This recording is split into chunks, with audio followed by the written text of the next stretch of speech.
Hi guys, welcome back to our channel learn and fun. तो guys, मुझे मालूम है ये वीडियो थोड़ी लेट आ रही है। मतलब लास्ट वीक में हमने वीडियो नहीं डाली थी क्योंकि मैं थोड़ा चल रहा था बिजी, इसलिए हम वीडियो नहीं डाल पाए। लेकिन गाइस, वीडियो आ चुकी है तो वीडियो ज़रूर देखिएगा। मतलब देख ही रहे हैं आप लोग, मुझे मालूम है, पूरा देखिएगा। ओके, तो गाइस इस वीडियो में शुरू करें एक नया चैप्टर जो कि बहुत ही आसान है। इस चैप्टर का नाम है सर्कल्स और ये आपको अपने एनसीईआरटी के बुक में 10वें नंबर पे मिल जाएगा। चैप्टर में सबसे इम्पॉर्टेंट चीज़ है टेंजेंट, जिसको आप लोग शायद जानते होंगे। नहीं जानते हो तो वीडियो देखो और समझ जाओ। तो गाइज चलिए शुरू करते हैं। अब देखिए, मैंने मतलब एनसीईआरटी बुक में जैसे दिया है मैं वैसे ही बता रहा हूँ आपको। कोई आपको एनसीईआरटी बुक से मतलब बाहर की चीज़ नहीं बता रहा हूँ। तो गाइज देखिए, यहाँ एक है सर्कल जिसको हम हिंदी में वृत्त बोलते हैं। वृत्त, वैसे कुछ ज़्यादा ही शुद्ध हिंदी हो गया। तो सर्कल, ये है सर्कल। और अब यहाँ पर आप देखिएगा तो यहाँ है एक लाइन जो कि मतलब इस लाइन का इस सर्कल से कोई संबंध नहीं है। तो हम इसे कहेंगे नॉन इंटरसेक्टिंग लाइन, क्योंकि ये सर्कल से बिल्कुल भी इंटरसेक्ट नहीं कर रही। अब हम दूसरे ही पल देख रहे हैं कि यहाँ एक दूसरी लाइन है सेम ही नाम की। ये लाइन का नाम PQ था, यहाँ भी PQ नाम की एक लाइन है, लेकिन इस लाइन का इस सर्कल से कुछ ना कुछ संबंध है। कुछ तो गड़बड़ है दया।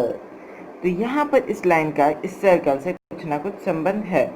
ओके, तो गाइस यहाँ पर ये इस सर्कल को दो पॉइंट पे मतलब कट कर रही है या टच कर रही है, कह सकते हो, या फिर इंटरसेक्ट कर रही है, ये भी आप कह सकते हो। तो यहाँ ये इसे दो पॉइंट पे इंटरसेक्ट कर रही है। इंटरसेक्ट अच्छा वर्ड है, अरे वो तो है। ओके, इंटरसेक्ट कर रही है। और यहाँ ये जो छोटा सा पार्ट है ये बन रहा है, इसका नाम हमने 9th क्लास में जान लिया था, जिसका नाम है कॉर्ड। तो ये लाइन सर्कल को दो पॉइंट पे इंटरसेक्ट कर रही है और एक कॉर्ड बना रही है। तो हम इस लाइन को कहते हैं सेकेंट, SECANT, सेकेंट। ओके, क्योंकि अब सेकंड का डिफिनेशन मैं बता देता हूँ आपको। Second is a line which intersect a circle eight 2 points and forms a cord. Okay, तो सेकंड का डिफिनेशन आपको समझ आ गया होगा। मैं यहाँ लिख देता हूँ second, okay, second is a line which intersect a circle at 2 points। Okay, दो पॉइंट्स पे ये इसे मतलब सर्कल को कट करती है। और आप आगे चाहो तो ऐड कर दो and forms a cord. Okay, और अगले ही पल हम देख रहे एक और सर्कल प्रकट हो गया है। वाह, सर्कल पे सर्कल, चैप्टर का नाम ही है सर्कल गाइस। और इसके ऊपर में एक मतलब एक पॉइंट पे इंटरसेक्ट करता हुआ एक लाइन गया है और इसी लाइन पे हमारा पूरा चैप्टर बेस्ड है। ठीक है, इस लाइन को हम कहते हैं टेंजेंट। क्या कहते हैं? टेंजेंट। टेंजेंट की भी सेम डिफिनेशन है। Tangent is a line that intersect the circle eight only one point. क्या? अब हिंदी में मैं समझाता हूँ। टेंजेंट एक ऐसा लाइन है जो सर्कल को केवल और केवल और केवल और केवल एक पॉइंट पे काटता है, मतलब इंटरसेक्ट करता है। यहाँ देखो, ये लाइन है PQ और ये सर्कल पर से सिर्फ एक पॉइंट को इंटरसेक्ट करते हुए पास कर रही है और उस पॉइंट को मैंने नाम दे दिया A। तो आई थिंक अभी तक आप समझ गए होंगे कि सेकंड क्या होता है, टेंजेंट क्या होता है, ये सब। और सेकंड को हम इंटरसेक्टिंग लाइन भी कह सकते हैं, सेकंड टेंजेंट। तो ठीक है, मैं फिर से बता देता हूँ। नॉन इंटरसेक्टिंग लाइन जिसका सर्कल से कोई संबंध नहीं हो। सेकंड वो लाइन है जो सर्कल को दो पॉइंट पे इंटरसेक्ट करती है और एक कॉर्ड बनाती है। और टेंजेंट वो लाइन है जो सर्कल को एक पॉइंट पे इंटरसेक्ट करती है और मतलब टेंजेंट बनाती, कॉर्ड वॉर्ड कुछ नहीं बनाती। ओके, ठीक है। अब आप थोड़ा मतलब ये तो था एनसीईआरटी का पेज नंबर 1। अब पेज नंबर 2 पे जाइएगा, सर्कल्स का पेज नंबर 2 पे जाइएगा तो वहाँ आपको एक पुली देखने को मिलेगा। वो पुली जो मान लीजिए ये एक वॉल है, वॉल, खूबसूरत सा वॉल पे लटका हुआ है, और उस पुली पे दो लाइंस पास कर, मतलब दो क्या कह सकते हैं, रस्सियाँ या रोप्स जा रही हैं। अब यहाँ ये एनसीईआरटी में क्यों दिया है ये आप लोग सोच रहे होंगे, तो मैं बता दूं कि यहाँ आप देखो तो ये एक पुली है, मान लो इधर मैं बना रहा हूँ, और यहाँ से सिर्फ एक पॉइंट पे टच करता हुआ, ये एक पॉइंट पे टच करता हुआ दोनों रोप पास कर रहा है, और ये हमें बता रहा है कि टेंजेंट है ये दोनों रोप जो पुली से पास हो रही हैं, ये मतलब क्या बोलूँ मैं, हाँ मतलब टेंजेंट है ये। ओके, तो ये दोनों रोप जो पुली से पास हो रही हैं ये टेंजेंट है। अब आप सोचोगे कि मतलब एक पॉइंट पे कितने टेंजेंट्स हो सकते हैं, तो गाइस देखिए यहाँ मैंने बनाया सर्कल। ओके, जगह की थोड़ी कमी पड़ रही है लेकिन कोई बात नहीं, हम मैनेज करेंगे। सॉरी, कैमरे पे लग गया गाइस। तो यहाँ पर मान लो मैंने एक बनाया टेंजेंट जो कि पॉइंट ए को पे इंटरसेक्ट कर रहा है, ठीक है। अब मैं दोबारा एक पॉइंट पे मान लो सिर्फ ए पॉइंट पे इंटरसेक्ट, मतलब एक और टेंजेंट बनाना चाहूँगा तो नहीं होगा, ये दूसरे पॉइंट पे भी इंटरसेक्ट करने लगेगा। ओके, मान लो मैं इधर से बना रहा हूँ तो ये दूसरे पॉइंट पे इंटरसेक्ट कर रहा है, सीधा बनाऊंगा तो भी दूसरे पॉइंट पे इंटरसेक्ट कर रहा है। मतलब कहने का सिंपल सा यह तात्पर्य है कि एक टेंजेंट, मतलब एक पॉइंट पे सिर्फ एक ही टेंजेंट बन सकता है। भले ही एक सर्कल पे इन्फिनिटी टेंजेंट्स बन सकते हैं, लेकिन एक पॉइंट पे सिर्फ एक टेंजेंट बन सकता है। बात पे गौर कीजिएगा गाइस कि एक पॉइंट पर एक ही टेंजेंट, लेकिन एक सर्कल पे इन्फिनिटी टेंजेंट्स। ओके, अब आप सब सोचेंगे थ्योरम क्यों बता रहे हो, तो गाइज आपने पढ़ा होगा मेंसुरेशन, ट्रिग्नोमेट्री, कोऑर्डिनेट ज्योमेट्री और भी बहुत सारे चैप्टर्स, तो उन सब में आपको कुछ ना कुछ फॉर्मूला याद करना होगा। जैसे ट्रिग्नोमेट्री में tan theta is equals to sin theta upon cos theta, इस टाइप के ढेर सारे फॉर्मूलाज। कोऑर्डिनेट ज्योमेट्री में गाइज जैसे कि हमें मिड पॉइंट निकालना हो किसी चीज़ का, मिड पॉइंट के कोऑर्डिनेट्स, तो उसमें x1 plus x2 upon 2, y1 plus y2 upon 2, तो उन सब का फॉर्मूला होता है। और मेंसुरेशन में भी बहुत सारे फॉर्मूलाज होते हैं। तो अगर मान लो हमें मेंसुरेशन से कोई क्वेश्चन दे दिया कि find the area of rectangle whose length is 20 centimetre and breadth is 14 centimetre, मान लो ऐसा कोई क्वेश्चन दे दिया। अब आपको फॉर्मूला नहीं पता होगा तो क्या आप बना पाओगे? नहीं बना पाओगे। तो गाइस ज्योमेट्री में भी ना एक फार्मूला, मतलब बहुत सारे फार्मूलाज दिए रहते हैं, और इन फार्मूलाज को यहाँ पे फार्मूला के नाम से नहीं लिखा जाता, यहाँ थ्योरम के नाम से लिखा जाता है। तो थ्योरम ना गाइस एक तरह का फार्मूला ही है, लेकिन बस थोड़ा अलग वे में है, और इस फार्मूला को हमें प्रूव भी करना होता है। बाकी सब फार्मूला को हमें नहीं प्रूव करना, लेकिन इन सब फार्मूलाज को हमें प्रूव करना होता है। ओके, तो देखिए थ्योरम 10.1, ओ नहीं गाइस वर्जन नहीं है, ये थ्योरम नंबर है। आजकल ना गाइस अनलॉक 4.0 2.0 ये सब सुन के ना बस 10.0 आ जाता है, दिमाग खराब हो गया। तो कोई बात नहीं, हम बढ़ते हैं अपने अगले थ्योरम की ओर। थ्योरम कह रहा है the tangent at any point of circle is perpendicular to the radius through the point of contact। मतलब है गाइस कि मान लो मैंने यहाँ एक टेंजेंट बनाया हुआ है, ओके, और वो सर्कल को पॉइंट P पे इंटरसेक्ट कर रहा है, तो जो भी मान लो सर्कल का रेडियस होगा, अगर वो उस पॉइंट ऑफ कांटेक्ट पे जाएगा, मतलब उस पॉइंट ऑफ कांटेक्ट से अगर हम उसको मीट करेंगे तो परपेंडिकुलर होगा। क्या होगा? परपेंडिकुलर। अब हमें ऐसा प्रूव भी करना है।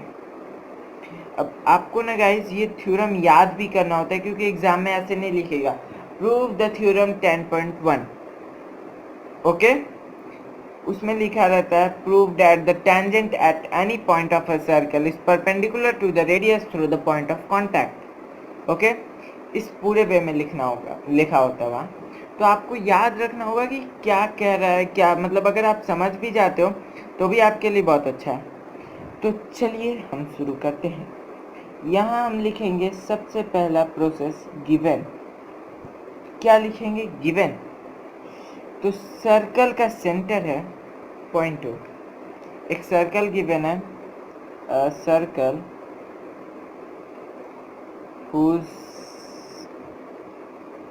center is O, okay, and the tangent xy intersect the circle at point P। तो गाइस जैसे जैसे मैं लिख रहा हूँ ना वैसे ही वैसे हमें एग्जाम में भी लिखना होता है, ओके, ठीक है। तो अब हम लिखते हैं हमें प्रूव क्या करना है, जिसको हम लिखते हैं to prove, okay. To prove हमें ये करना है कि जो OP है, ये सर्कल का रेडियस है, ये परपेंडिकुलर है XY के, मतलब XY टेंजेंट है और OP रेडियस है। तो हमें प्रूव करना है कि जो रेडियस है वो टेंजेंट के परपेंडिकुलर है। तो हम एक कंस्ट्रक्शन करेंगे, construction join O to Q। Simple language में लिखोगे। अब O जो है सर्कल का सेंटर है और Q एक पॉइंट है टेंजेंट XY पे, ठीक है। हम फिर लिखेंगे प्रूफ, यानी हमारे पास सबूत क्या है कि ये जो बात कहा गया है ये सही है, ठीक है। तो हम इसे बहुत ही आसान वे में लिखें तो सिंपल सा है, OR मान लो एक पॉइंट दे दिए R, ठीक है। R हमने एक पॉइंट दे दिया, let R be the any point on OQ, okay. इसको क्या करते हैं, R एक पॉइंट है OQ पे, ठीक है। ये लाइन OQ है और R एक पॉइंट है OQ पे जो सर्कल के एकदम एंड पे है। तो ये OR जो है ये एक रेडियस हो जाएगा, ठीक है। और OR OQ से छोटा है, ये साफ आप लोग को दिख रहा है कि OR जो है ये OQ से छोटा है, छोटा है। तो लिखेंगे since OR is smaller than OQ। फिर लिखेंगे ये OR is equals to OP। क्यों? क्योंकि OP भी रेडियस है गाइस और OR भी रेडियस है, रेडियस ऑफ सेम सर्कल, ठीक है। दोनों सेम सर्कल का रेडियस है, ओके। OR और OP दोनों बराबर है क्योंकि सेम मतलब रेडियस है सेम सर्कल का। तो OR भी छोटा है OQ से, तो मतलब OR और OP बराबर है तो OP भी OQ से छोटा हो जाएगा। और इस हिसाब से अगर देखा जाए तो हम ये कह सकते हैं कि OP छोटा साइड है, मतलब सबसे छोटा साइड है। O मतलब सेंटर से और कोई भी टेंजेंट के बाहरी पॉइंट से, मान लो यहाँ पे कोई ले लिए और ये एक पॉइंट ले लिए S, ठीक है। और OS और OP बराबर होगा क्योंकि रेडियस है सेम सर्कल का। और ये पॉइंट ले लिया हम T, ठीक है। तो OT बड़ा होगा OS से और OS और OP बराबर है तो OP भी मतलब छोटा होगा OT से। तो इस हिसाब से अगर हम देखें तो हर जगह पे OP छोटा होगा अगर सेंटर और कोई भी टेंजेंट का बाहर का पॉइंट लिया जाए तो, और हमको मालूम है गाइस कि सबसे शॉर्टेस्ट डिस्टेंस सेंटर और कोई भी एक्सटर्नल पॉइंट से देखा जाए तो वो परपेंडिकुलर डिस्टेंस होता है। ओके, तो इस हिसाब से हम कह सकते हैं since OP is the shortest distance between the circle, between the center of the circle and any external point, OP जो है सबसे शॉर्टेस्ट डिस्टेंस है सेंटर का, मतलब सेंटर ऑफ सर्कल से और एनी एक्सटर्नल पॉइंट, इसलिए गाइस OP जो है हमारा परपेंडिकुलर है किसके परपेंडिकुलर, XY के, क्योंकि हम लोग को मालूम है कि जो मतलब सबसे शॉर्टेस्ट डिस्टेंस होता है किसी भी पॉइंट से, किसी भी सेंटर ऑफ सर्कल और एक्सटर्नल पॉइंट से, तो वो होता है उसका परपेंडिकुलर डिस्टेंस। तो इसी के साथ हमारा थ्योरम 10.0 बहुत ही आसानी के साथ प्रूव हो गया है। अब बढ़ते हैं एक्सरसाइज 10.1 की तरफ, और ये गाइस बहुत ही आसान सा है, मतलब बहुत ही आसान है। इसे हम 2 मिनट में सॉल्व करेंगे, टाइम गिनना शुरू कर लो। ओके, तो मैंने आप लोग को स्टार्टिंग में ही बता दिया था कि एक सर्कल पे कितने टेंजेंट्स हो सकते हैं। मान लो मैंने ये बनाया सर्कल, थोड़ा बेकार है बट हैंडसम सर्कल है, इस पे थोड़ा आंखें दे देते हैं हम, आईब्रोज भी, और एक नाक और मुंह, ही जस्ट लाइक यू। तो इस पे बहुत सारे टेंजेंट्स हो सकते हैं, ऐसे भी हो सकता है, ऐसे भी हो सकता है, ऐसे भी हो सकता है, ऐसे भी हो सकता है। अब बनाने के लिए तो गाइस सर्कल पे इन्फिनिटी टेंजेंट्स हो सकते हैं, तो सिंपल इसका आंसर होगा इन्फिनिटी। वैसे शायद स्पेलिंग गलत होगा बट नो मैटर, आप लोग सही कर लेना। ओके, अब tangent to a circle intersect it in dash point, fill in the blanks guys, आप लोग बचपन से पढ़ रहे हो, मतलब फिल इन द ब्लैंक्स, मतलब इस, अब हम क्वेश्चन देखते हैं। टेंजेंट एक सर्कल को इंटरसेक्ट करता है कितने पॉइंट पे, 1 point. A line intersecting a circle in 2 points is called a second. मैंने बताया था गाइस आपको कि 2 पॉइंट पे अगर कोई मतलब सर्कल को काट रहा है तो वो सेकेंड होता है। A circle can have parallel tangents at most, मतलब एक सर्कल पे कितने पैरेलल टेंजेंट्स हो सकते हैं, मान लो एक ये, एक ये, एक ये, एक ये, 4। गलत जवाब, ये पैरेलल तो एक हुए, ये पैरेलल तो एक हुए, मतलब एक और एक 2, 2। और the common point of a tangent to a circle and the circle is called point of contact. ये मैं आप लोग को बताना भूल गया, लेकिन मैं बता देता हूँ क्या होता है।